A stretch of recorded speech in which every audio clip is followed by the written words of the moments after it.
Hey, howdy, and good morning. What? That's right. The tutorial you've been dying for, dreaming about. I'll stop touching that for a second. And that is touch lamp control. You're like, James, that is so old school.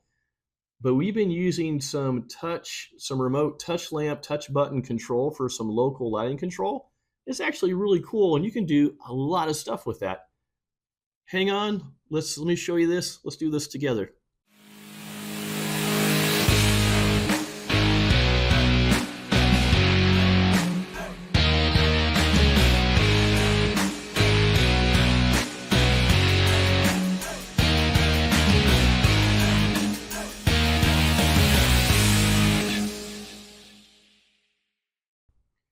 So you may be saying, hey, James, that is one funky chicken looking lamp. And that is, I think, actually the technical by line item internet search description. So if you want to get in, just real quick, talk about this lamp. This is a 1960s, just this top piece, 1960s swagged chain pendant from a master bath. This teal looking saucer you may recognize with these vent holes is an old upper half of a fan motor housing.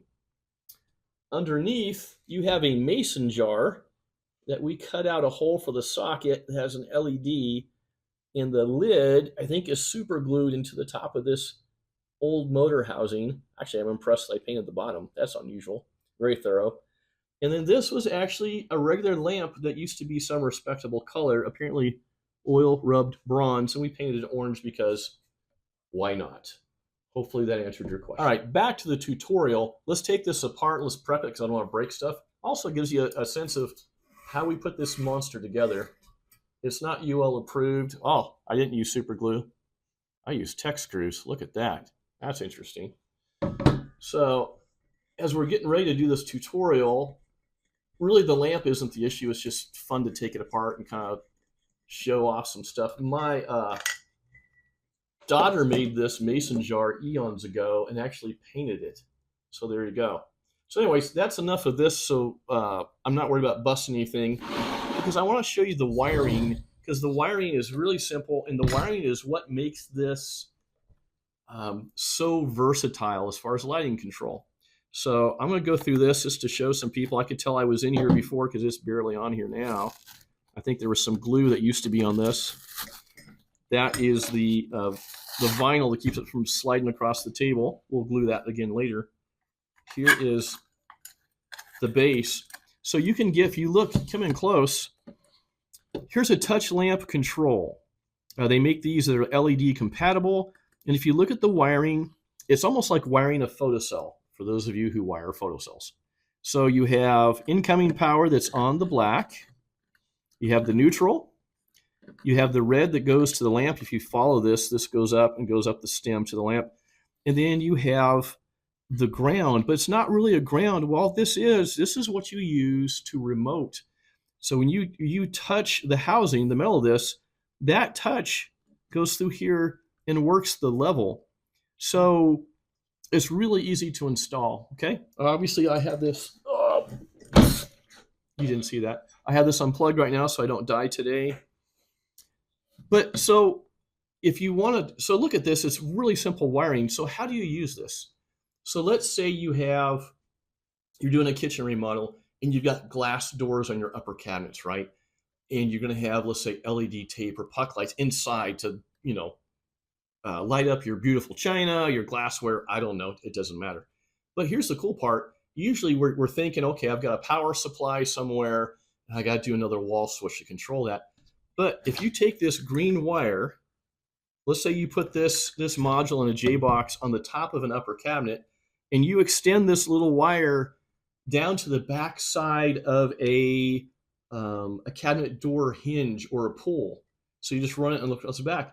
So you say, well, so what? So here's what that means then. You could walk up to your cabinets, tap on the hinge or on the metal pull, and it would control the lights in that cabinet or anywhere else that you connected to it. So the cool part is it keeps you from having to do a whole nother switch and opening a 3-gang box to a 4-gang, and it gives you local control and allows you to dim in stages. This is a 3-step. But if you use a dimmable power supply, you can use this on anything. Imagine, just had an idea, bear with me. What if you had a really cool bathroom vanity mirror that had a metal frame? Okay. And you backlit it around the edge, hidden. You did a standout and you did LED tape around that. You couldn't see the tape, but it's staying off the wall. Well, to turn that on, you might have an overhead light, but if you just wanted the light around the mirror, you just go up and tap the frame of the mirror. So if you think about that, you can do so many applications. We've done built-in cabinet lighting where somebody didn't want to switch or to see it, and all we did is put in a screw that had a nut on the back and went to this green wire to a hidden power supply into this module, and then painted it. And the homeowner knew where it was, and they just tapped that spot, and it controls the lights. Okay, low, medium, high, and off. So there's a lot of applications to this. My only caveat on this is to make sure that the power supply, and they're not expensive, you can buy all kinds on Amazon, is make sure you get one if you're using LED that is LED compatible. If it's not LED compatible and you have LED tape or LED bulbs, it's funky and super annoying. It won't work. It flutters and flickers. But all I'm saying is if you have a piece of metal anywhere remote that you can run this wire to, it can control any lights you want. You can just have sort of a hidden switch, whether it's a metal hinge, it's a I think I've done it on a cabinet, couple cabinet pulls. I think even on a doorknob to a cabinet or a closet door, and just ran the wire. And when you touched it, the light came on. Anyways, it's an alternative. The upside is you don't need to have Wi-Fi, an app. You don't have to cut in another full-on, switch and a backsplash or in a wall. So this is it. It's very simple. Let me think. Let me know what you think as far as ideas. Okay, we've used it for a lot of lighting, but you could use, if you did an on and off version of this, you could do on the industrial or heavy duty side, you could go from this, it was just on and off versus levels, go to control a coil on a contactor and control a fountain pump. Okay, so you're thinking, oh, it's too complicated, but depending on the scenario, it might be really cool. You could go up and tap on a metal fixture, on a window frame, any place you could attach this green wire, you can use that to touch and run to the controller that could run to a relay and control anything, okay, through a contactor or a relay. So appreciate your comments, your questions lately. It's been great. Appreciate the give and take. I love you guys. Let me say this. When you give me a comment, which I love, and I ask you a follow-up question, do you guys actually respond? I love that. One guy was talking about he had served in the Navy, and I said, when did you serve? And he let me know. And that makes it, for me, even more interesting. The same thing when you guys have a problem with the Federal Pacific killing the sale of a house. And I say, dude, what happened with that sale? He said, well, here's what happened. I like Paul Harvey from 30 years ago, I like to hear the rest of the story. And you guys are great. Click like, subscribe, and I'll talk to you again.